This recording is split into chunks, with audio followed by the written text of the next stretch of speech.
तो आपको हर फेज को प्रेफरेंस देनी है और अच्छे तरीके से प्रिपेयर करना है। Know your strengths very. मैं तो ये हर बार रिपीट करूंगा कि अपने बारे में बहुत अच्छे से समझिए, देन पेपर के बारे में सोचिए। और एक और वार्निंग है कि please please don't take that physical lightly, क्योंकि वहां पे एलिमिनेट होना है समथिंग रियली हार्ट ब्रेकिंग, तो मतलब इसको एग्जैक्टली। लाइटली नहीं लेना।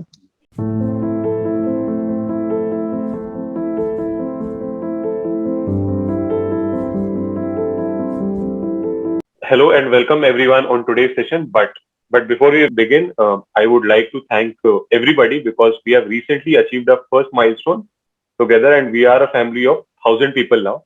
So thanks again for so much love and the love you have been pouring out on this channel. And we'll definitely keep these things in our mind, and we'll bring more sessions and we'll work more hard. So today we are back with another session on CAPF with Vivek Singh, and he has recently cleared UPSC CAPF and will join as assistant commandant soon. Hello Vivek sir, I hope you are doing great. Yeah, silent, fine, all Oh, good. yeah, we welcome you on the Career Tribe channel, sir. Jai Hind, sir. जय हिंद, जय जय। Okay, but before we begin our questions, I would like to ask first of all, like, how are you feeling right now? And as you've recently seen your name in the UPSC PDF, and you will be soon joining as AC. So, what all It is a mixed feelings are running in your head right now, sir? yeah, it's a mixed feeling of like happiness and relief, Yeah, both of that, because any of the UPSC exam is sort of a loop. So when you exactly. clear that exam, whole of the process, you feel relieved, and there's some sort of happiness which cannot be explained in words. You feel very good. Yeah. Okay, okay, okay, sir. Sir, before we begin, sir, I would like to know, and the viewers would also like to know actually, like, how has your academic journey been? Uh, so it has been very okayish. I mean, better on the side after 10th, and because initially I was good at you know mostly in maths and all. Where gradually after ninth I started picking up and got decent marks in 10th and got confidence also. So उसके बाद I started preparing for IITs. So cleared the exam IITs and got into an NIT. Triple E also cleared Triple E because I was not getting that branch into an IIT. So joined an NIT Hamirpur with electronics and communication. So there only you could say my preparation or my journey for CSC started. Civil services started there only, Hmm. because there I was in part of multiple clubs and societies. So I was into the technical clubs and dance clubs, and also one organization named as Literacy Mission. Hmm. So it used to deal with children, their education, their health, and etc. So from there I started thinking of joining civil services as an occupation or my goal. So that Okay, is sir. how it. So then from IIT to CAPF, sir, why uniform services? Yeah, so uniform services, yeah, there is always a passion for that, and Exactly. more than passion, it is like एक respect रहती थी उसके लिए.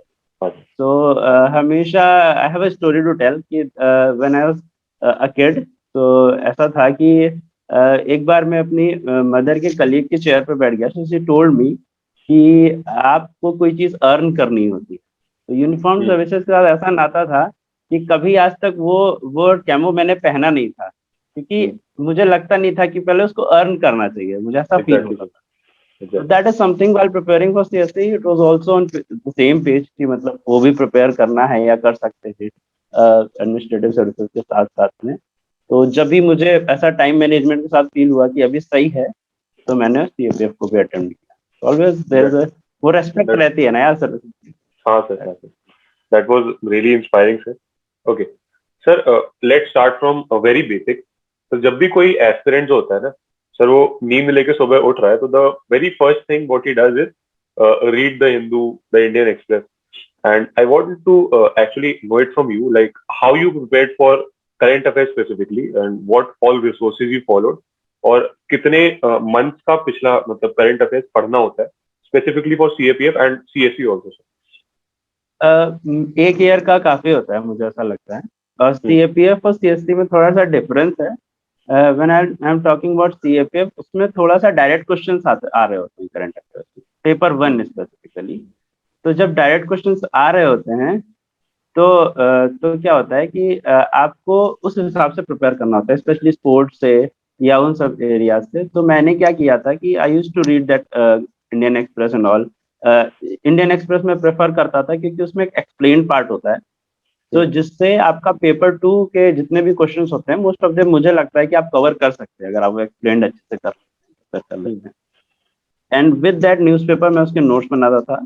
साथ में मैंने क्या किया था, जब सीएपीएफ एग्जाम आने वाला था साथ में मेरा मेंस भी था, तो वो प्रिपेयर करने के लिए मैंने क्या किया था कि कुछ बैंकिंग की वेबसाइट्स होती हैं, वहाँ पे वीकली क्विजेज होती हैं। तो आई सॉल्व देम, ऑलमोस्ट एक साल की पूरी मैंने सॉल्व कर ली थी, एलिमिनेटिंग जो बैंकिंग रिलेटेड क्वेश्चन है उनको हटा करके, मतलब पेपर की एनालिसिस पहले कर ली थी। तो उससे क्या हुआ कि जो भी क्वेश्चंस आ रहे थे वो मुझे लगभग लगभग निकल आए थे पेपर में। और पेपर 2 भी करंट अफेयर बेस्ड होता है, तो आपको हमेशा न्यूज़पेपर के नोट्स बनाते रहने हैं। अगर नहीं हो रहा है तो कोई मंथली मैगजीन फॉलो कर लीजिए, लेकिन वो प्राइमरीली आपका मेन कंसर्न हो चाहिए। अगर आप पेपर से न्यूज़पेपर से नोट्स बना ले रहे हैं तो वो सफिशिएंट। Okay sir. सर जैसे आप न्यूज़पेपर की बात कर रहे हैं और आपने इंडियन एक्सप्रेस पढ़ा हुआ है, तो कितना टाइम सर डेली बेसिस पे लगता है to cover all of the Indian Express? 45 to 50 minute. Okay sir, क्या होता है कि सर बहुत सारे एक सेक्शन ये है कि 3 घंटे के ऊपर जा रहा है वो चीज, and they are not able to prepare. तो what is the problem, that is what is the actually the problem they are facing? दो इश्यूज हो सकते हैं।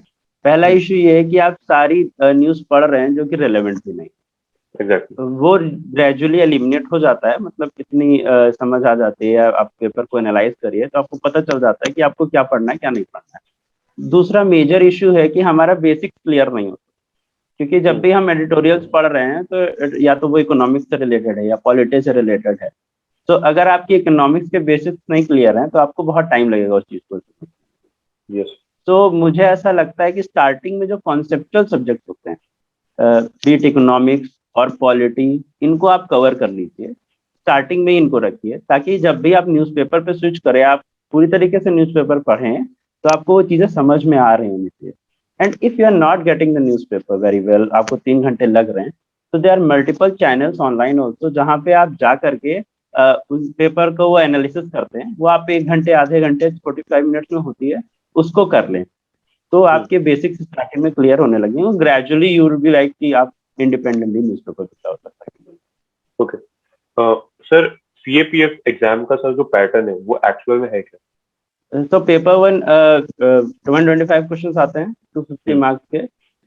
उसमें क्या होता है कि आपको अपने एरियाज को टारगेट करना है, क्योंकि देयर इज समथिंग कि मैथ्स के क्वेश्चंस भी वहीं आते हैं, maths and reasoning. Then science जो होती है वो बेसिक साइंस होती है, 8 9 10 11 आई थिंक, ऐसा 8 9 10 साइंस होती है। Then polity, economy, history, geography, everything else, world geography भी आता है। सो उस हिसाब से आपको 125 क्वेश्चंस को आपको कवर करना है। तो मेरे साथ क्या था कि मतलब मैंने एरियाज को टारगेट किया हुआ था। So while I was preparing for civil services, so I knew कि my polity, economics and all was very well prepared. But I may clarify that history was not my strength. Even though मैंने prepare कर रखा था अच्छे से, पर आपको अपनी strength पता होती है। तो एग्जैक्टली। इस news even though I had my mains, तो आई न्यू कि मुझे math and science and technology को अच्छे से फोकस करना है, क्योंकि for me they were the scoring. आपके लिए अलग हो सकते हैं, आप पॉलिटी पे टारगेट कर सकते हो, आप इकोनॉमिक्स पे टारगेट कर सकते हो, एनीथिंग। बट आपको अपने स्ट्रेंथ को एनालाइज करना है पेपर 1। अराउंड 130 140 मार्क्स अगर आप स्कोर कर ले 140 145 स्कोर कर ले जाते हो तो आप सेफ जोन में ग्रेजुअली आ जाते हो। 145 1, तो आपका एक भी सब्जेक्ट, अगर एक दो सब्जेक्ट स्ट्रेंथ हो गई, मान लीजिए आपको मैथ्स अच्छे से आती है तो अराउंड 16 17 क्वेश्चन मैथमेटिक्स से आ रहा है। मान लीजिए आपने अच्छे से कवर कर लिया पॉलिटी, तो इतने ही अराउंड क्वेश्चन पॉलिटी और इकोनॉमिक्स से आ रहा है, तो आपको एक जगह से स्ट्रेंथ मिल जाती है। तो वहां उस एज को लेकर के आप उस स्कोर के साथ आराम से। पेपर 1 में स्ट्रेटजी थी। पेपर 2 एज ऑल नो, मतलब थोड़ा रिटर्न सा होता है, मतलब मेजरली ग्रामर प्लस आपका जीएस बेस्ड होता है। आर्ग्यूमेंट्स जो होते हैं वो जीएस से रिलेटेड होते हैं। देन एसएस भी जीएस से रिलेटेड ही होते हैं, जनरल स्टडीज से रिलेटेड होते हैं। देन प्रेस ही आती, और उसमें पेपर 2 में the important thing is time management. क्योंकि हमारे साथ जिन लोगों का भी इंटरव्यू हुए या जो लोग सेलेक्ट भी हुए, उनमें भी ऐसे लोग थे जिनका अगर रैंक नीचे रह गई या कई बार सिलेक्शन नहीं हुआ, उसमें भी ये रीजन था कि उनका पेपर 2 छूट गया था। They did very well in paper 1, they did excellent in interviews, तो पेपर 2 छूट गया था। तो उसमें मैं कहूंगा कि आप प्रैक्टिस कर लो एक बार दो बार, अगर आप कोई और प्रिपरेशन कर रहे हो या सीएपीएफ भी, सिर्फ सीएपीएफ कर रहे हो, आपको कम से कम पूरा पेपर एक साथ देने का प्रैक्टिस होना चाहिए। Without that it gets difficult, especially जब आप कॉम्प्रिहेंशन एंड प्रेसी करने लगते हो, तो यूजुअली प्रेसी छूट जाती है जो लोग लास्ट में प्रेसी करते हैं। बिकॉज जब आप ऐसे कर रहे होते तो you have a lot of content, आपके पास कंटेंट आते जाता है और शुरू शुरू में आप ज्यादा टाइम, तो you have to make a balance.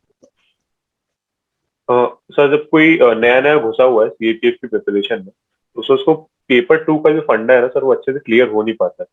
तो sir what are the things that he can inculcate in himself from the day one itself कि पेपर 2 अच्छे से वो एस कर पाए? तो जो भी स्टार्ट कर रहा है, मतलब उसे बेसिकली मैं तो कहूंगा कि दो तीन चीजें होनी चाहिए कि एक इंसान के अंदर वैसे भी एक न्यूट्रलिटी आपको अपने अंदर वैसे भी लानी है। Just don't get biased by the things around you, कि हमेशा कुछ ना कुछ हो रहा होता है, इलेक्शंस हो रहे होते हैं, कुछ भी हो रहा है, तो कम से कम आप एज एन ऑफिसर पहले तो न्यूट्रलिटी अपने अंदर बैठा ही लीजिए।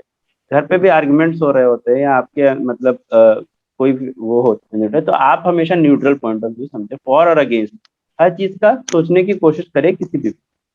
देन जब आप प्रिपेयर करते हैं तो initially you start with static paper 1 preparation, तो and current affairs side by side चलता है। तो अगर आपकी स्टैटिक प्रिपरेशन अच्छी है और करंट अफेयर्स के नोट्स आपने बना रखे हैं, आई मीन न्यूज़पेपर अगर आप पढ़ रहे हैं, न्यूज़पेपर रीडिंग कर रहे हो, करंट अफेयर के नोट्स बना रहे हैं, या आप कोई मंथली मैगजीन भी पढ़ रहे हैं, तो आपके पास मतलब आई गारंटी हो कि आपको गूगल से, जैसे मैंने कई बार पेपर 2 में बहुत ज्यादा डाउट आ रहा है, मतलब मुझसे कई लोगों ने पर्सनली टेक्स्ट किया कि पेपर 2 में कंटेंट नहीं है या मुझे गूगल से सर्च करने पड़ रहा है। मुझे नहीं लगता आपको ऐसा करना पड़ेगा अगर आपने आपका स्टैटिक प्रिपेयर्ड है और आपका करंट अफेयर अच्छे से प्रिपेयर्ड। इट्स जस्ट कि आप उसको कैसे लिखते हैं। क्योंकि मैंने मेरी जो स्ट्रैटेजी है वो स्ट्रैटेजी फॉर पेपर 2 राइटिंग के लिए स्पेशली, कि एसेज में, एसे एंड आर्ग्यूमेंट में, क्योंकि आप आपको डायमेंशंस आने चाहिए। तो मैंने क्या किया था, जैसे मैं सिविल्स की प्रिपरेशन कर रहा था, ऑब्वियसली मुझे सिविल्स का पूरा सिलेबस तो याद था, तो कोई भी जो प्रिपेयर नहीं भी प्रिपेयर कर रहा है उससे सीएपीएफ की भी प्रिपरेशन कर रहा है, सिविल्स का मेंस का सिलेबस याद कर, CS 1 2 3 वो भी कोशिश कर। जब आपको सिलेबस याद होता है तो आप उन्हीं डायमेंशंस में उस आंसर को स्ट्रक्चर करते थे। कोई भी टॉपिक लीजिए, वुमेन ले लीजिए या एग्रीकल्चर ले लीजिए या कोई भी रैंडम टॉपिक आप उठा लीजिए, तो आप उसका एक एग्रीकल्चरल पॉइंट ऑफ व्यू होगा, फिर देन उसका एक हिस्टोरिकल पॉइंट ऑफ व्यू होगा, फिर उसका ज्योग्राफिकल पॉइंट ऑफ व्यू होगा। कैसे एग्रीकल्चर में, मैंने जैसे पहले भी मतलब बोला है कि कई जगह से ज्योग्राफिकली आप अलग अलग जगह एग्रीकल्चर प्रोडक्टिविटी अलग होती है, क्रॉप्स अलग होते हैं। फिर इकोनॉमिक पॉइंट ऑफ व्यू है ही है, पॉलिटिकल पॉइंट ऑफ व्यू होता है। तो ग्रेजुअली आप ये सब आपको पता होता है जब आप प्रिपेयर करते हैं, जस्ट कि आपको स्ट्रक्चर्ड वे में लिखने नहीं आ पाता। तो आप एक बार उस तरीके से सोचेंगे, आंसर राइटिंग प्रैक्टिस करेंगे, everything. Sir apart from these cliche subjects, history, polity, geography and these things, और भी क्या कुछ पढ़ने की जरूरत होती है फॉर सीएपीएफ, या दिस मच इज सफिशिएंट? मतलब जैसे मैथ, तो मैंने बोला था रीजनिंग एंड हाँ, एप्टीट्यूड मैथ्स हो गया। मैथमेटिक्स जरूरत होती है। साइंस में science is something I believe बहुत स्कोरिंग है, you could score almost 100% in science, क्योंकि बहुत ज्यादा हेवे नहीं जा रही है, मतलब देयर इज अ डायमेंशन जिनको आप कवर कर लेते हैं तो आपका साइंस लगभग प्रिपेयर हो जाता है, लॉजिकल सब्जेक्ट है। तो कोशिश करिए कि साइंस को अच्छे से प्रिपेयर कर लीजिए। और बेसिक साइंस आता है, साइंस एंड टेक्नोलॉजी नहीं आता है, तो मतलब जो बेसिक साइंस है आपका अपना 6 से लेकर के 12th की 10th तक की एनसीईआरटी अच्छे से कवर कर लीजिए। जो मैंने किया था 6 से 10th की एनसीईआरटी किया था, प्लस एक अरिहंत करके बुक आती है, तो अरिहंत से भी साइंस का पोर्शन कवर कर लिया। तो इट वाज लाइक ऑलमोस्ट मेरा प्रिपेयर हो गया था। तो ये this maths and science are very important and very scoring, apart from history, geography, polity, economics, environment, sir and maths के लिए आपने क्या रिसोर्सेज लिए थे? मैथ्स के लिए मैंने कुछ स्पेशली अलग से प्रिपेयर नहीं किया था, मतलब हमेशा से मुझे रहता था कि मैथ्स मेरी स्ट्रेंथ है। बट ये है कि मैंने अपने 9th 10th की वो जो बुक्स होती है पुराने वाली, वही खोल के देख ली थी कौन कौन से टॉपिक्स जो मुझे कवर करने, पहले तो मैंने पेपर को एनालाइज किया था अच्छे से कि कौन सा इशू, कौन से टॉपिक से मुझे इशू आ रहा है हल्का फुल्का, या फॉर्मुलेज नहीं याद है, तो बस उनको रिवाइज कर लिया था। Sir, you have given the exam, you have cleared the exam. It's a very good rank. Sir, what according to you was the deciding factor of the exam actually? Like, कौन सा part सबसे ज़्यादा scoring लगा sir? जैसे you said, it was general science for you. Sir, can you please tell us more about that? Scoring का issue ये है कि जैसे हर पेपर में अलग अलग पोर्शन को आप स्कोरिंग कह सकते हैं। while in paper 1 for me maths and general science were the most scoring for me, including polity, जो कि पेपर में ज्यादा आया, and I scored well in that also. So for paper 1 आपको भी अपने स्ट्रेंथ को एनालाइज करना है। मतलब पेपर 1 में आप ये नहीं कह सकते कि मेरे लिए मैथ स्कोरिंग है, आपके लिए शायद 20 स्कोरिंग भी हो सकता है, और आपके लिए पॉलिटी या हिस्ट्री में से कोई हाईएस्ट स्कोरिंग होगा, जो कि मेरे लिए नहीं है, हिस्ट्री नहीं है। So you have to know your strength very well. You have to know about the exam very well. Then आता है पेपर 2। पेपर 2 में answer writing is most important. आप अगर प्रैक्टिस कर रहे हैं, राइटिंग प्रैक्टिस कर रहे हैं, आप एसेज लिख रहे हैं, आर्गुमेंट्स लिख रहे हैं, तो ग्रेजुअली आप इनकलकेट कर लेंगे कि आपको कैसे लिखने हैं, कैसे फॉर और अगेंस्ट सोचना है आर्ग्यूमेंट। प्रेसी है तो प्रेसी को आपको एग्जैक्टली शब्द वर्ड्स को बीच में डिलीट नहीं करना है, उसको अपने वर्ड्स में ट्रांसफॉर्म करके उसको कैसे 1/3 में लिखना है। So once you are like well to do with answer writing, आप easily उसको easily लिख सकते हैं। पेपर 2 is very scoring, मुझे ऐसा लगता है। इस बारी I think people have scored around 120 in paper 2. That is something कि बहुत scoring है, मेरे भी 100+ हैं। इंटरव्यू भी एक बहुत इंपॉर्टेंट हिस्सा होता है। पर्सनली मेरे उतने मार्क्स नहीं आए, आई न्यू मैंने क्या गलती की थी, हो जाता है, लेकिन दैट इज समथिंग, कुछ लोगों के जिनके पेपर 1 पेपर 2 में थोड़ा कम मार्क्स थे, and they have scored really very well in interviews, और टॉप 50 में भी रैंक स्कोर की। तो आपको हर फेज को प्रेफरेंस देनी है और अच्छे तरीके से प्रिपेयर करना है। नो योर स्ट्रेंथ्स वेरी, मैं तो ये हर बार रिपीट करूंगा कि अपने बारे में बहुत अच्छे से समझिए, देन पेपर के बारे में। और एक और वार्निंग है कि please please don't take that physical lightly, क्योंकि वहां पे एलिमिनेट होना है समथिंग रियली हार्ट ब्रेकिंग, तो मतलब इसको लाइटली नहीं लेना। Sir, there are some set of qualities जो शायद सीएपीएफ एसी के एस्पिरेंट में होनी चाहिए, क्योंकि नो डाउट सर पे ग्रेड सर्विस है, बट जिस टेरेन पे या जिस कंडीशंस पे आप सर्व कर रहे होंगे वहां के लिए आप ऑब्वियसली यूज टू नहीं होंगे। तो अभी से देखें तो सर हमारे पास बस 6 months है for the exam. I had this question from one of my subscriber that can we still crack the exam, and what are some set of qualities जो प्री रिक्विजिट क्वालिटीज होती है sir जो एक CAPF aspirant में होनी चाहिए? 6 months अगर हैं तो मुझे लगता है इनफ है। अगर आप प्रिपेयर स्क्रैच से भी शुरू कर रहे हैं तो they are much more than enough. थोड़ा बहुत प्रिपरेशन पहले रहता है, आपकी कुछ स्ट्रेंथ होंगी पहले भी। मान लीजिए आपने मैथ्स पढ़ी है, साइंस पढ़ी है, हिस्ट्री, ज्योग्राफी, पॉलिटी पढ़े होते हैं पहले, तो उस हिसाब से आप एनालाइज कर लीजिए कि आपको कितना टाइम लगेगा। पर स्क्रैच से भी 6 months are enough. Qualities about aspirant, CAPF का एस्पिरेंट है, प्री रिक्विजिट अगर आपको लगता है ऐसा कि कुछ प्री रिक्विजिट, आप जैसे मैं प्रॉपर सिविलियन बैकग्राउंड था, तो CAPF was something very different from, और कभी मतलब मेरे फैमिली में पूरे लीनियज में मतलब ऐसा कोई नहीं है जो पुलिस फोर्सेस में, सेंट्रल आर्म पुलिस फोर्सेस, तो that is something more tough. Police forces में भी कोई नहीं था। बट आप अगर कोई भी ऑफिसर रैंक पे जाते हो तो आपको स्पेशली सीएपीएफ में आपको मैनेजमेंट रिलेटेड वर्क भी है, प्लस आपको टेरेन भी जैसा टफ है, आपको वेपन्स भी यूज करने हैं। तो आप में एक तो मैं जैसे बोला कि न्यूट्रलिटी तो अपने आप रहनी चाहिए। इतना डाइवर्सिटी में आप काम करेंगे, ऑल ओवर इंडिया काम करेंगे, तो यू शुड बी न्यूट्रल। और आप हमेशा रिसेप्टिव होने चाहिए, कोई भी चीजें जो आपके पास आ रही हैं कि आप उसको अच्छे से समझे, उसके फॉर एंड अगेंस्ट हर चीज को समझिए। पेशेंस होना चाहिए चीजों को डील करते वक्त, कि मतलब आपको जैसे टेरेन्स, जैसे आपने बोला कि अलग अलग टेरेन्स में आपको काम करना पड़ेगा, सिचुएशन टफ होंगी, कई बार सिचुएशन टफ होती है और आपको इम्पेशेंट नहीं होना है, तब भी डील करना है। और मुझे ऐसा लगता है कि यूपीएससी का जो पूरा सिस्टम बना हुआ है, जो प्रॉपर आपको एनालाइज करता है शुरू से फिजिकल से लेकर के, मतलब prelim, paper 1, then paper 2, then physicals, then interview, आप अगर इस प्रोसेस को ही पूरी तरीके से फॉलो कर लेते हैं तो आपके अंदर ये क्वालिटीज अपने आप ग्रेजुअली डेवलप हो जाती है। So when you are preparing for paper 1, you get the knowledge around thing, कि आपको पूरे इंडिया का हिस्टोरिकल सब एस्पेक्ट का आइडिया आ जाता है। पॉलिटिकल एस्पेक्ट तो आप अपने कॉन्स्टिट्यूशन को ग्रेजुअली अपने अंदर एम्बाइब कर लेते हैं कि क्या है हमारे कॉन्स्टिट्यूशनल वैल्यूज क्या है, उसको आप अपने अंदर इम्बाइब कर लेते हैं। ग्रेजुअली आपको इंडिया की इकोनॉमिक्स से रिलेटेड हर चीज का आइडिया हो जाता है। जब आप पेपर 2 प्रिपेयर कर रहे हैं, देयर आर आर्ग्यूमेंट, आप हर चीज के फॉर एंड अगेंस्ट को सोचना समझ जाते हैं। तो आप जब अपने फील्ड में भी होंगे तो आप हर सिचुएशन को डील करना समझ जाएंगे, क्योंकि देर इज नथिंग लाइक कुछ ब्लैक और व्हाइट नहीं होता, चीजें ग्रेज में होती हैं, तो आप उसको भी समझने सीख जाते हैं। वो भी पेपर में है। इट्स जस्ट कि उसको आप एग्जाम की तरह मत दीजिए, आप उसे एक लर्निंग प्रोसेस, यूपीएससी का कोई भी exam is a learning process, आप उसको प्रोसेस की तरह ले सकते हैं। देन फिजिकल्स है, तो सीएपीएफ में बहुत इंपॉर्टेंट है, आप फिजिकली फिट होना चाहिए। फिजिकल्स आपको टेस्ट कर रहा है, टेस्ट करने के साथ साथ जैसे वाइल ड्यूरिंग दैट फेज जब मैं प्रिपेयर कर रहा था, तो आई फेल्ट वेरी गुड, मतलब बहुत ही लाइट सा फील होता था, या बहुत ही अच्छा हैप्पी वाली वाइब्स आती थी। तो मुझे ऐसा लगा कि that phase help me a lot while mentally preparing, कि मैं सीएपीएफ एग्जाम के लिए प्रिपेयर कर रहा हूँ, या ये मैं एज अ फ्यूचर देख रहा हूँ। तो दैट इज समथिंग, आपको आपको खुद में अंदर कॉन्फिडेंस लगने लगता है।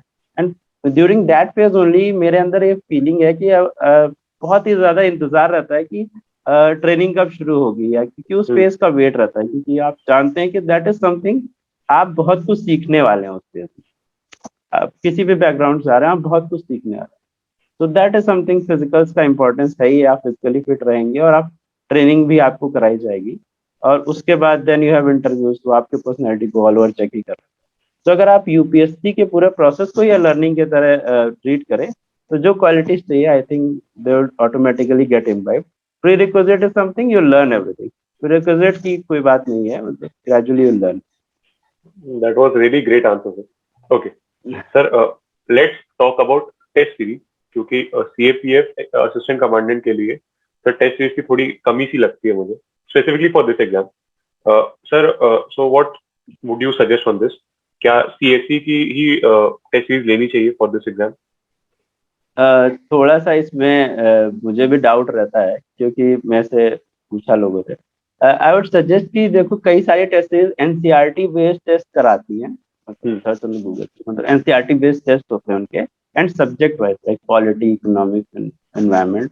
तो आप वो एनसीईआरटी बेस्ड टेस्ट कर लीजिए, क्योंकि वो सिमिलर हैं सीएससी और सीएपीएफ में भी, तो आप उनको कर लेंगे तो आप, मुझे लगता है वो प्रिपरेशन आपकी अच्छी हो जाएगी। मैथ्स के लिए तो अगर आपको अपनी स्ट्रेंथ के हिसाब से प्रिपेयर करना है और टेस्ट दे देना है, तो start with previous year question. कोई भी एग्जाम हो, जब अगर आप सीएपीएफ के स्टार्ट कर रहे हैं, तो पहले के 5-6 साल के प्रीवियस ईयर क्वेश्चन अच्छे से कर लीजिए। सीएससी के भी 6-7 साल के प्रीवियस ईयर क्वेश्चन कर लीजिए, आपको बहुत अच्छे से आइडिया लग जाएगा किस टाइप के क्वेश्चन आ रहे हैं। क्योंकि अगर आप साइंस और मैथ्स छोड़ देते हैं, तो लगभग सिमिलर लेवल पे क्वेश्चन आने लगे, ग्रेजुअली क्वेश्चन का लेवल भी इंक्रीज हो रहा है सीएपीएफ। तो आप लाइटली नहीं ले सकते कि पॉलिटी डायरेक्ट क्वेश्चन आएंगे, ऐसा कुछ नहीं होता। पॉलिटी के डायरेक्ट क्वेश्चन नहीं आ रहे हैं, हमारे टाइम बिल्कुल नहीं आया था। तो दोनों को अगर अच्छे से तरीके से प्रीवियस ईयर क्वेश्चन कर लिया, कोई भी एक टेस्ट सीरीज सीएससी की भी, जिसको आप स्टार्टिंग के जो टेस्ट होते हैं 10 टेस्ट होते हैं, या आप एनसीईआरटी बेस्ड टेस्ट होते हैं, उनको अच्छे से कवर कर लीजिए, तो मुझे लगता है प्रिपरेशन आपकी अच्छी हो जाएगी, ट्रैक पे आ जाएगी। मैथ्स के लिए मैंने पर्सनली कुछ नहीं किया था, पर आपको मैंने टेस्ट सीरीज का आइडिया नहीं है, पर अगर आप क्वेश्चंस लगाएंगे तो प्रीवियस ईयर क्वेश्चन से या सीसैट से भी, सीएससी के सीसैट से, तो मुझे लगता है ग्रेजुअली वो भी कवर होता है। Okay, sir. Let's now talk about your interview. Like how was it, and actually what panel expects from you, and what kind of questions were asked between you? And if there is any interesting aspect of the interview you would like to share, that would be great. Interview it was very nice, मतलब panel was really very cordial. जैसे मैं enter किया, Anant sir का panel था, and really cordial, इतना ज्यादा cordial था कि मतलब मुझे तो लगता है कि आपको वहां पे बैलेंस बना के रखना है, कि आप कैसे ज्यादा मतलब इनफॉर्मल नहीं हो जाते पैनल के साथ। So that is something I feel. Plus questions were related to my hobby only. Proper पूरा इंटरव्यू मेरे हॉबी पे गया था।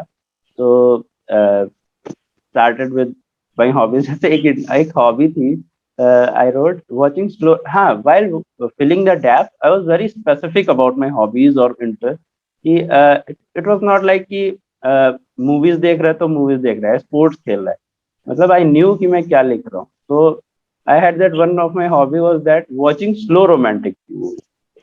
That it was that specific. तो पहला ही क्वेश्चन उधर से आता है कि वो मतलब वाई स्लो रोमांटिक मूवीज, मतलब इस सोसाइटी में मुझे नहीं लगता तुम पहले इंसान हो ऐसा देखना। तो he asked me about that, तो आई एक्सप्लेन्ड व्हाई, कि मतलब उसमें 2-3 दिन का स्पैन होता है, उसको आप 3 घंटे में समझाते हैं, तो you know the reasons behind कि चीजें हो क्यों रही हैं, rather than just fantasizing about things कि ये होना चाहिए वो नहीं होना चाहिए, you know the reasons why the things are happening. तो लॉजिकली आपको उसको वो भी करना है। And then the second question was name 1 or 2 movies. तो one of that was Kuch Bheege अल्फाज। तो हाँ, किसी ने नहीं सुनी थी, all of them start laughing कि मुझे लगा डीडीएलजे टाइप कुछ बताएगा। तो तो जब डैप भर रहे हो तो आप बहुत स्पेसिफिक हो कि आप क्या देख रहे हो, आपकी हॉबीज क्या है, तो बहुत स्पेसिफिकली आप म्यूजिक में इंटरेस्ट है तो आप जेनर बताइए कि कौन से जेनर में आप कौन सी म्यूजिक क्या देखना चाहते हैं। You have to be very specific about. तो जब आप क्वेश्चन आएंगे तो आप आराम से। And one more thing what they expect is that कि आप बिल्कुल मतलब you just don't bluff there. जो है अगर आता है तो आप आता है बोलिए, नहीं आता है तो कोई इशू नहीं है। और झूठ तो बिल्कुल ही मत बोलिए, जस्ट बी ऑनेस्ट। क्योंकि मैं से क्वेश्चन पूछा, badminton I used to play table tennis, और उसमें चैंपियनशिप भी था मैं तो कॉलेज में। तो they asked me about that कि मतलब इनिशियली उन्होंने पूछने शुरू किया कि कैसे रिएक्ट कैसे करते हैं आप जब जीतते हैं। Then gradually it was like कौन सी ग्रिप यूज करते हो, तब आप पढ़ सकते हो कौन सी ग्रिप यूज करते हो। मान लो आपने झूठ भी लिख दिया तब भी आप ग्रिप तो पढ़ सकते हो। Then the question was that कि कौन सा बैट यूज करते हो। It was a random question. ऐसे रैंडम क्वेश्चन एकदम से पॉप अप हो जाते हैं, हालांकि मैंने पूरा प्रिपेयर किया हुआ था। देन भी अगर मैंने नहीं खेला होता तो मैंने ये तो नहीं प्रिपेयर किया था कि वो कौन सा बैट यूज करता था। एकदम से आप रिएक्ट करते हो कि एग्जैक्टली। भाई स्टैग यूज करता था। अगर अगर आप नहीं बता पाए तो देन लो कि मतलब झूठ बोल रहे हैं आपने, गलत बफ हॉबीज दिखी हुई है, तो वहां से एक खराब इंप्रेशन जाता है। और बिलीव में लोगों के मार्क्स 60s में आए हैं। जितना मैं लोएस्ट जानता हूँ 59। तो ये यहाँ पे इश्यूज हो जाता है। हम्म। गलती मेरे से ये हुई कि थोड़ा सा अराउंड 90 में मार्क्स आए और 87 के अराउंड आए। तो मेरे से ये था कि थोड़ा सा एक जगह इम्पेशेंट था, तो I couldn't hear that question. Sir ने क्या पूछा मैंने उसको मिस इंटरप्रेट किया। इट वाज लाइक वो क्वेश्चन बहुत ज्यादा डायरेक्टली रिलेटेड था सीएपीएफ से, तो जब मिस इंटरप्रेट किया तो एक गलत आंसर दिया। सर ने हल्का सा उस पर रिपीट नहीं किया and he just moved on. वो वहां पे मुझे लगा कि हाँ हल्की सी मैंने गलती की। बाकी जो पैनल होगा वो बहुत कॉर्डियल होगा, बहुत अच्छे क्वेश्चंस होंगे, आपके पढ़े हुए क्वेश्चंस होंगे। आपसे ही जैसे मेरा पूरा इंटरव्यू मेरे से रिलेटेड ही था, मेरे डैब से रिलेटेड था।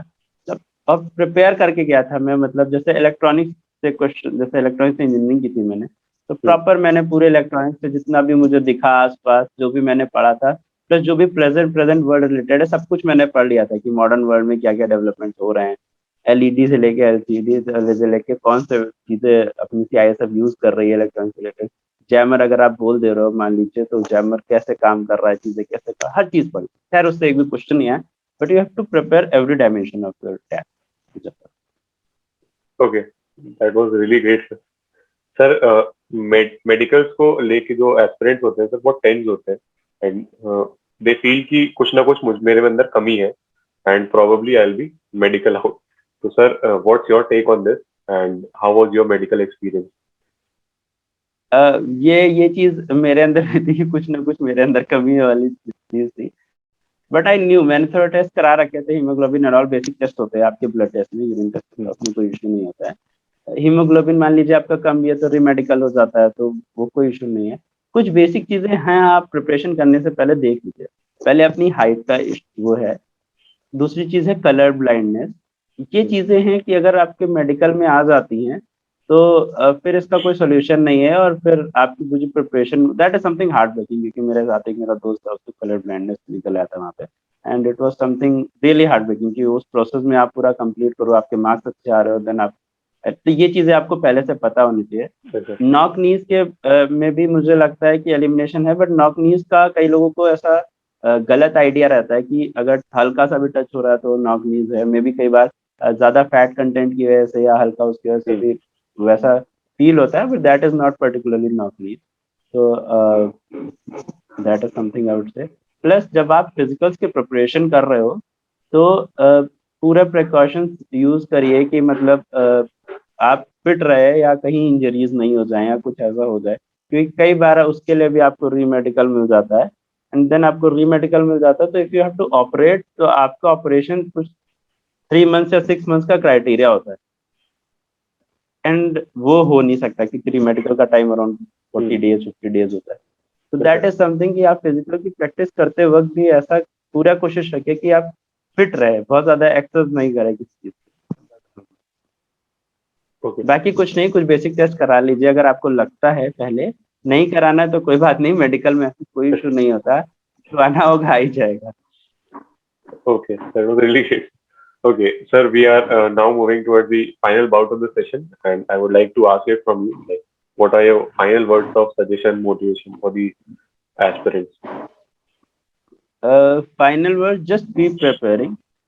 एक चीज मैं कहूंगा कि do not fear the failures. ये एक लाइन है जो that is something I have imbibed in me. Failures are certain, there is only one thing that is certain, that is failures. आप कोई भी चीज अगर आप ट्राई करने की कोशिश करेंगे तो आप फेल होंगे। मैं शुरू से फेल हुआ हूँ, I mean literally I failed in everything. IIT का पेपर पहली बार दिया, फेल्ड। पर ऐसा नहीं होता है कि फेलियर है। फेलियर इन द सेंस, अगर आपकी प्रोग्रेस नहीं हो रही, अगर आप एक एक्लाइनिंग पाथ पे नहीं है, आपकी प्रोग्रेस नहीं हो रही है, तब आप मान सकते हैं कि कुछ गड़बड़ी है। अगर आप प्रोग्रेसिव है, आपके मार्क्स इंक्रीज हो रहे हैं, तो आप उसे फेलियर नहीं काउंट कीजिए, जस्ट द प्रोसेस। एग्जाम भी 6 महीने साल भर के बाद ही होते हैं, ताकि आपका हर रोज फेलियर से गुजर करके, हर रोज पढ़ करके, आप मे भी पहले अटेम्प्ट में नहीं क्लियर होगा तो अगले अटेम्प्ट में हो जाएगा। तो सेम इधर भी सीएससी के साथ भी हुआ, पर दैट डज नॉट मीन कि सीएससी या सीएपीएफ का मैं दे रहा था तो फेलियर्स काउंट हो रहे थे। मैंने उसके बाद ईपीएफओ का भी एग्जाम दिया, वो भी क्लियर हुआ, भी इंटरव्यू है उसका। खैर वो अब खैर इसमें हो गया, तो मतलब that is something I would से I would not be joining. पर आप अगर प्रिपेयर कर रहे हो तो फेलियर्स आएंगे, that is something very certain. It's just कि आप रीएनालाइज करें कि मेरी स्ट्रैटेजी में फंड आउट है, and finally will be success. It's just a process. क्योंकि Okay, सिविल्स की या सीएससी की प्रिपरेशन में that is something I believe, ये सबसे इम्पोर्टेंट होता है कि लोग प्रिपरेशन उस वक्त छोड़ देते हैं जब वो अपने पीक पे होते हैं, या सिलेक्शन से जस्ट थोड़ा सा इंचेस पीछे होते हैं। Just just work more hard और आपका सिलेक्शन हो जाएगा। okay, sir. Sir, thanks for the session actually, and it was very inspiring. And thanks a ton for all your time. We are fortunate enough that we got to hear it from you, your experiences and everything. And I also hope you had good experiences being with us on Career Tribe, sir. Yeah. So it was really nice talking to you, and you are doing really great work. मैंने पिछले interviews देखे, and it was like कि जो भी aspirants होते हैं उनके लिए सच में बहुत इम्पोर्टेंट होता है कि उनके डाउट क्लियर होते हैं। तो मैं Exactly. पर्सनली भी ट्राई करता हूँ कि कोई भी मुझे टेक्स्ट करके या कुछ भी करके अगर मैं किसी को कुछ बता सकता हूँ, पर दैट इज समथिंग इंटरव्यू से बहुत ज्यादा क्लियर हो जाता है कि कैसे करना है। पर्सनली एक एक को नहीं बता सकते। Thank you, sir. Thanks for your words and thanks again. Jai Hind.